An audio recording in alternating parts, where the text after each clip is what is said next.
Est-ce que vous fuyez la souffrance? Est-ce que vous avez peur de l'enfer? Je ne suis pas ici en train de parler de l'enfer au sens religieux du terme. Je parle de cet état, de cette situation de souffrance intense à laquelle vous ne parvenez pas à vous habituer. Et à ce titre, l'enfer existe déjà parmi nous. De manière très simple, il existe des maladies dont le seul problème est de causer une souffrance intense. Elles ne mènent ceux qui en souffrent ni vers la mort, ni vers la rémission, et pour lesquelles il n'existe aucun remède. Les personnes qui souffrent de ces mâles peuvent clairement être qualifiées de personnes qui vivent en enfer. Bien souvent d'ailleurs, et dans bien des cas, la mort ou l'accompagnement vers la mort ou la mort assistée semble être l'unique remède que la médecine propose aujourd'hui.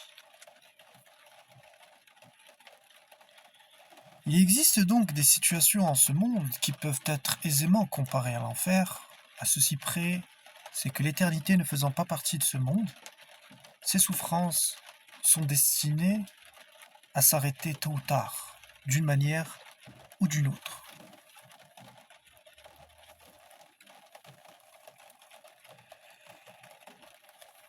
Bien sûr, chacun d'entre nous craint de se retrouver dans ce genre de situation. Mais je viens ce soir vous rassurer. Je viens ce soir en même temps vous dire une vérité qui peut être parfois difficile à entendre, voire difficile à comprendre. Ce message se veut rassurant parce que il vient en vous disant, chers amis, que vous n'avez aucune raison de craindre un lieu, un état dans lequel vous êtes déjà. La plupart des doctrines métaphysiques religieuses s'évertuent à expliquer aux croyants que, après la mort, le chemin se divise en deux, telle la langue fourchue d'un serpent, une bifurcation qui mène au paradis, l'autre vers l'enfer, et que l'intersection précise de ces deux chemins s'appelle le jugement dernier. Je vous propose de découvrir avec moi, chers amis, une doctrine philosophique différente, qui s'inspire de penseurs d'une envergure atemporelle, tels Arthur Schopenhauer ou encore Albert Camus, qui, en montrant que le monde n'est finalement qu'une longue succession de douleurs dans lesquelles de brefs interludes de plaisir se manifestent, et somme toute semblables, pour ne pas dire pire que les plus noires conceptions de l'enfer. Et si, chers amis, après la mort, rien d'autre ne vous attendait que le paradis? Pour vous expliquer cette doctrine, cette théorie philosophique, je vais vous raconter une histoire. L'histoire d'un homme banal, finalement. D'un homme comme on en croise tous les jours. D'un homme qui pourrait être vous. D'un homme qui est certainement vous. Cet homme naît et arrive en ce monde.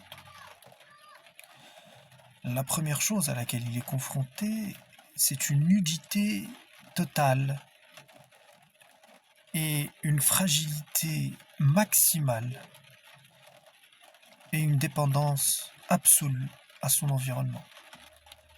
Cette fragilité est telle que si il devait être abandonné par ceux qui maintiennent son existence au prix d'efforts, il ne survivrait probablement pas quelques minutes. Il était un nouveau-né. En grandissant, il commence à acquérir des forces, il commence à comprendre son environnement, il commence à définir des objectifs et à sélectionner des ambitions qui, au fur et à mesure qu'il avance dans l'âge, passent d'ambitions qui peuvent paraître secondaires, futiles ou encore faciles d'accès, le jeu, le sommeil, l'entourage familial lui suffisent amplement, et pour lui le monde dans sa totalité se résume à cet espace. Quand il grandit, évidemment, ses ambitions et ses objectifs s'étalonnent sur sa compréhension du monde. Et c'est d'ailleurs très intéressant de dire au passage que les ambitions de quiconque sont révélatrices de l'étendue de sa conception du monde, puisqu'on n'ambitionne jamais que ce que nous pouvons comprendre. Mais ce gain de puissance ne le dispense pas de ressentir parfois la faim, parfois le froid, parfois la solitude, parfois la douleur, parfois la déception, souvent la frustration, et il comprend très rapidement que ces ressentis vont l'accompagner tout au long de son existence et que quoi qu'il fasse, il ne s'en émancipera jamais. Nous vivons quand même dans un monde, se dit-il, dans lequel, même quand je veux rien faire, même quand je ne demande rien à la vie, même quand je ne cherche à obtenir rien du tout, je continue de souffrir, et cette souffrance vient de l'intérieur. Il comprend en réalité que dans la vie, il y a un choix simple à faire. Soit suivre les forces intérieures et donc se confronter à des souffrances extérieures, ou alors se confronter et lutter contre ces souffrances intérieures, en échange de quoi on est libéré des souffrances extérieures. Et il en conclut donc finalement que on ne peut pas fuir la souffrance. Mais notre cher ami accepte cette condition. Il aurait même eu aucun souci finalement à devoir assumer cette réalité si cela pouvait lui permettre de trouver une certaine beauté à la vie. Mais là où la réalité finit par l'achever, c'est que il se rend compte que, en plus de toutes ces douleurs et de toutes ces souffrances qu'il est censé subir tout au long de sa vie, celle-ci va se terminer. Et en considérant la fin de son existence, il réalise qu'il est en face de la source de sa plus grande souffrance, à savoir une souffrance qui n'est pas physique, qui n'est peut-être même pas cognitive, mais une souffrance qui tutoie sa nature profonde. Et il se dit, finalement, même s'il n'y avait pas toute cette douleur et toute cette précarité dans le monde, la simple existence de la mort finit par rendre le monde complètement secondaire et complètement indigne d'intérêt quant à la volonté de persister en celui-ci et quant à la volonté de prospérer en celui-ci. Puisque, de toutes les façons, cette prospérité, combien même on l'aurait acquise, est éphémère. Et il se dit, est-ce que ce qui est éphémère en vaut vraiment la peine? Il rentre alors dans une torpeur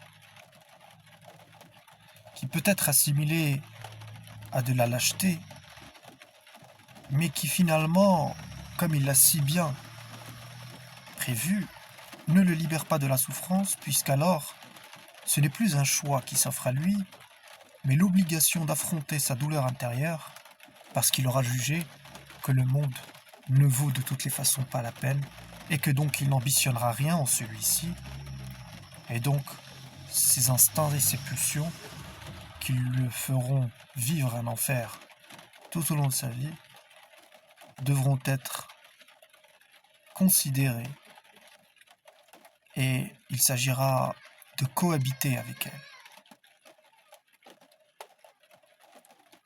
Avant de s'endormir un soir, alors qu'il est adulte, il se dit finalement,